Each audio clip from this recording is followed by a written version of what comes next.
Non mais alors qu'est-ce qu'elle va encore nous interdire aujourd'hui? Non mais qu'est-ce qu'elle va encore nous interdire aujourd'hui?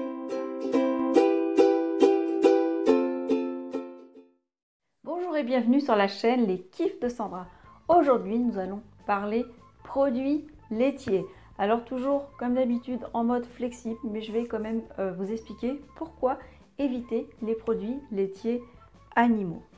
Mais d'abord on va parler un petit peu de cette idée reçue, entre guillemets, que les produits laitiers sont nos amis pour la vie. Voilà. Alors ça c'est une idée reçue inculquée par notre ami, je ne sais pas si c'est notre ami, la télévision. Le lobbying des produits laitiers a mis en place tout un système pour faire boire aux gens un produit qui était pour autant hyper marginalisé, très très mal considéré.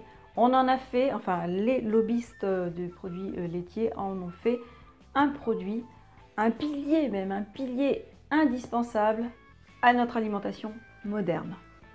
Alors il faut savoir que nous, dans les pays de l'Europe du Nord, on est encore des grands consommateurs de produits laitiers animaux, mais on est aussi on fait aussi partie des pays où il y a le plus d'ostéoporose. Posons-nous des questions. Les produits laitiers animaux rendent notre corps, en fait notre organisme, très très acide.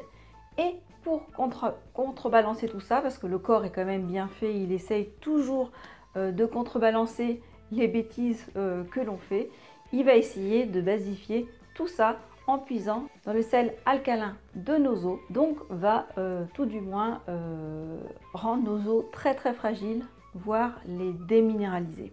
Il faut savoir aussi que le lait contient beaucoup de protéines. Alors ce sont des protéines très actives qui provoquent une accélération et une multiplication cellulaire. Ce qui fait que actuellement dans tous les pays industrialisés, il y a beaucoup de cancers déjà à la base. Alors si imaginez un terrain cancéreux, accélération des cellules, donc accélération des cellules cancéreuses.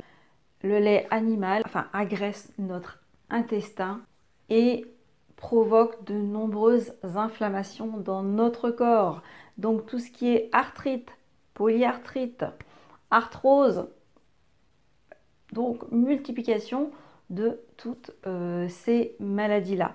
Il faut savoir qu'on trouve le calcium, beaucoup de calcium effectivement dans le lait animal, mais il faut savoir aussi que le corps va assimiler à hauteur à peu près de 30% de ce calcium.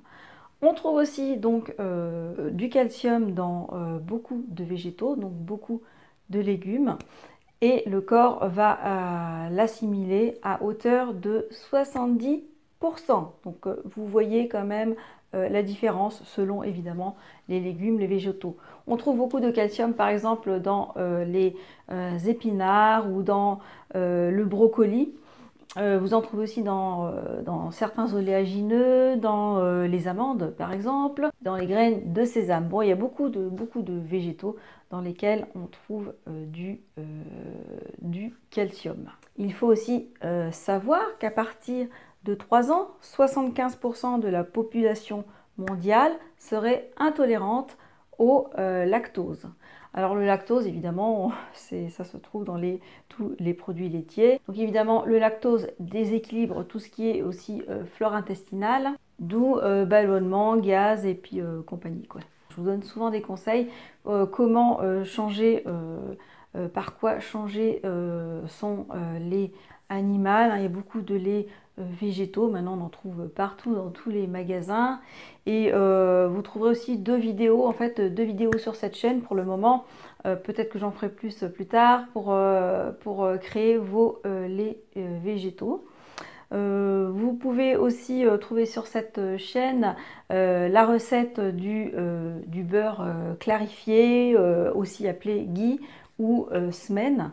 Et c'est du beurre en fait sans lactose. Moi j'aime bien quand même cuisiner au beurre, donc c'est vrai que ça fait une très très bonne alternative. Quand vous consommez des produits laitiers animaux, n'oubliez pas que si en plus c'est pas bio, eh bien vous allez consommer des OGM, des pesticides, des antibiotiques, enfin bref, tout ce qu'on donne, tout ce que l'homme, l'être humain donne à la vache, eh bien, vous allez vous-même l'assimiler dans votre corps. Alors, je ferai une toute petite nuance quand même entre les gros animaux et les petits animaux. Donc, il va y avoir une petite différence avec les laits de brebis et de chèvres et la vache à côté. Il faut quand même savoir que ce ne sont pas les mêmes hormones de croissance et qu'une vache pèse en règle générale entre 250 et 800 kg. Hein, la première année, le veau doit prendre entre 100 et 300 kg selon les espèces, tandis qu'une chèvre va peser entre 20 et 60 kg. Donc déjà, vous voyez la nuance de l'hormone de croissance. Donc ce qui fait que le lait, enfin les yaourts par exemple au lait de chèvre sont beaucoup moins grossissants que les yaourts au lait de vache, notamment dû à l'hormone de croissance et sont en plus un petit peu plus digestes. Il y a un livre très intéressant sur le sujet écrit par Thierry Soucard, qui est un journaliste et auteur scientifique spécialisé dans la nutrition. Il a écrit Les mensonges et propagande. Je vous écrirai son nom et le titre de ce livre dans la description sous cette vidéo. Voilà, évidemment, il s'agit toujours de rester flexible et si vous êtes toujours habitué à consommer du lait de vache, par exemple, bah, peut-être commencer petit à petit à aller sur des plus petits animaux et puis après à en consommer beaucoup moins pour aller vers de moins en moins, évidemment. L'idéal, ce serait de ne pas du tout en consommer.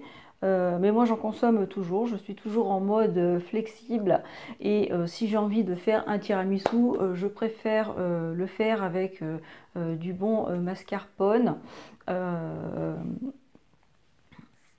et alterner avec des desserts il-fi. Voilà, j'essaye de vraiment d'alterner, de faire un maximum, hein, comme d'habitude, 80% il-fi santé équilibrée et 20% de marge pour mon bien-être mental. N'oubliez jamais d'aller pêcher toutes ces informations à droite, à gauche. Faites-vous votre propre opinion sur le sujet.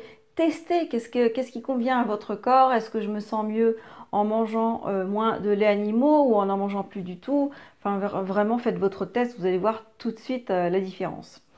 Voilà, j'espère que cette vidéo vous a plu. Surtout, pensez à vous abonner à la chaîne YouTube, à cliquer sur la petite cloche de notification pour recevoir dans votre boîte mail chaque semaine, chaque mardi soir, la nouvelle vidéo de cette chaîne.